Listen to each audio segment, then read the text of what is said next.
আমরা যতই never give up লিখি, আমরা রিয়েল লাইফে এটা মানতে পারি না। সো এই যে আমরা ইজিলি কেন গিভ আপ করতেছি, আমরা ইজিলি গিভ আপ করবো না। আমরা যদি লাইফে সাকসেস স্টোরি, রবার্ট ব্রুসের গল্প ক্লাস 3 থেকে পড়াচ্ছে তাও মানি না।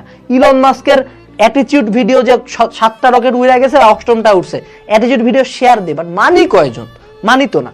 তো নেক্সট থেকে যেটা করবো আমরা লাইফে যা হবে, ম্যাথ পারতেছি না, আচ্ছা ঠিক আছে ম্যাথ আমি কম পারি, ম্যাথ আমি কম বুঝি, আচ্ছা তুই একটা ম্যাথ করবি, আমি বইয়ের সব কটা ম্যাথ করে যাবো, এখন আয় তো। তুই একটা ম্যাথ একবার করবি, ম্যাথটা 10 বার করবো, আমি 10 বার করবো, আমি মুখস্থ ম্যাথ করবো, তুই বুঝে করবি, এবার আয় তো। বায়োলজি একদিন পড়ছি হয় না, বায়োলজি 10 দিন পড়বো, বায়োলজি 10 বার শেষ করবো। একবার এক্সাম দিতে হয় নাই, তো 10টা এক্সাম তোর সাথে কম্পিট করবে, এরপর তোকে যেদিন কাটাবো সেদিন আমার মনে শান্তি। একটা বিজনেস স্টার্ট করছি, বিজনেস 10 বার ফেল করবো, 11তম বিজনেসে আমি সুন্দর মতো কোটিপতি হয়ে যাব। এরকম লাইফে একটা স্টাবননেস থাকতে হবে, একটা জেদ থাকতে হবে যে না আমি ছাড়বো না যা আছে জীবনে। মারে ফালাবা, মারে যতক্ষণ পর্যন্ত না ফালা, যতক্ষণ আজরাইল এসে জান না নিয়ে যাবে ততক্ষণ পর্যন্ত উঠবো আমি, যতবার লাগে। একটা পরীক্ষা দিয়েছি কম পাইছে, কি হয়েছে? একটা জায়গায় ফেল করছি, কি হয়েছে? একবার পাত্তা দেওয়া না, কি হয়েছে? পাত্তা দিতে হবে, একবার জিততে হবে।